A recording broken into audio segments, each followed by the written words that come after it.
Let's be honest now. Anything with Anthony Hopkins in it, you're probably going to see what's up with it, and that's why I am here. So let's get into the review of this new film that he stars in right now.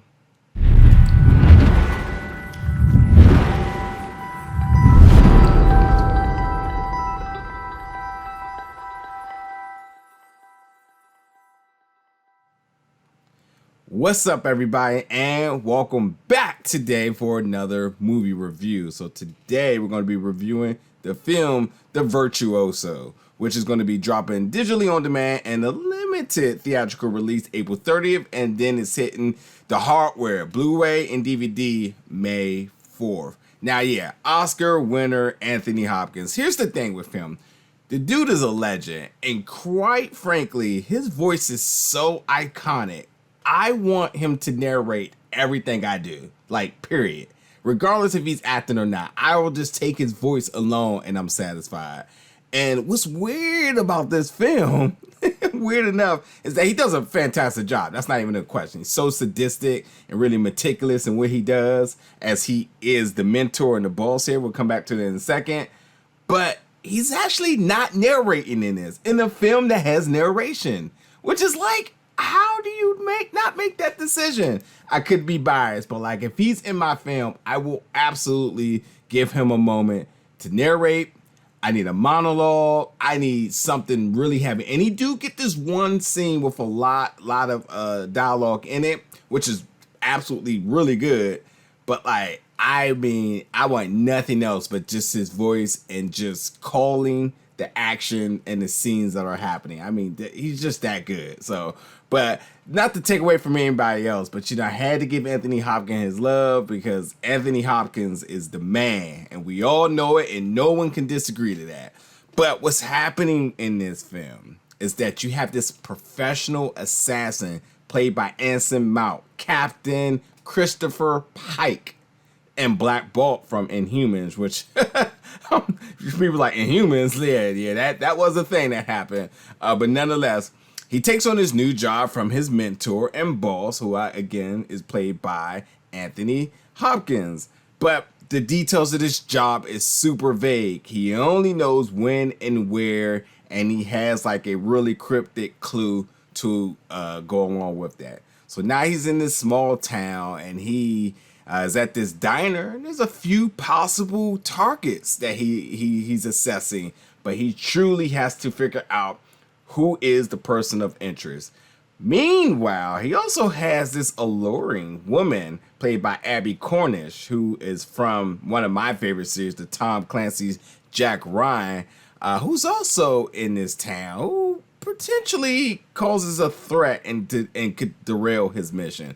I mean, it's an attractive girl. He's here on work.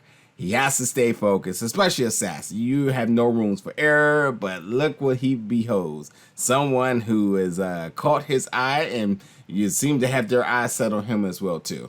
So, yeah, this is a noir-style cloak-and-dagger thriller as it's billed, and I think that's a very particular niche. Now, although it's being, listed as noir, there's no black and white, it's full color, but I do absolutely get what it's saying. Very slow, very detail oriented, and really driven on its characters. And at times this film feels boring, but there's absolutely no flaw to this movie, if you ask me. I just think that it really knew what it wanted to do, and it stuck within that zone and executed.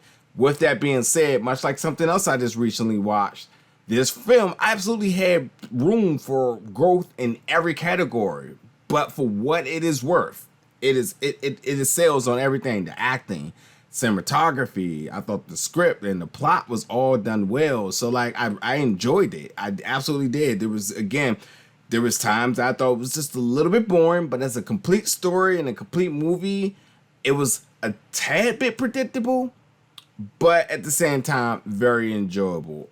For it to be almost 2 hours long, it didn't quite feel like it, but I was entertained, because here's the thing also too. I love a good murder mystery, but this is a little bit of the flip of it, because it's not the idea of who was the person who was murdered and figuring out who did it. This is the case of somebody needs to murder somebody, but who should it be? So, and I like that whole, putting on my detective hat thing, trying to figure out what's going on. And I think that's, obviously keeps the viewers invested. And with, the possible selections here, there's very, very, really, the characters are so drastically different. You could see yourself going towards an easy bias as to like that person clearly has to be the target, but you just never really know. And it leaves you guessing and guessing and guessing, which is really cool. But overall, there's some good action, not much, but it's really driven on the mystery. And it's really driven a little bit on the suspense and the thriller aspect of it. But overall, it's enjoyable. I really actually think that I would like this film lot better if I seen it in the theater. I feel like being in a dark setting and within confines of a theater in the walls and then the sounds bouncing around, that it will really add to a lot of the elements used within this film. And I can't stress enough, Anson Mount, who is your protagonist, your lead, your focal here. First of all, I love him as Chris Pike, but the thing is, he's such an attractive guy. Seeing him as a stone cold killer is like kind of, and then it's like at the same time too, you see some of the conflicts that this character deals with, and like you can't help but to sympathize with him just a little bit. But at the same time, he's so good at his job, you're still like, yeah, he's still a pretty terrible person. But you see the humane side of him, but you also see why he is the man for the job. So he does a good job as your lead. And then a side of Abby is where they complement each other really good, and they really add an extra twist to this film. So the Virtuoso is, again, digital on demand and limited theatrical release April 30th, and then it's hitting the hardware, Blu-ray, and DVD May 4th. Folks, jump in the comments. Let me know what you think about this film once you check it out. And as always, stay tuned for more reviews. So thank you so much for watching, and see you around very soon.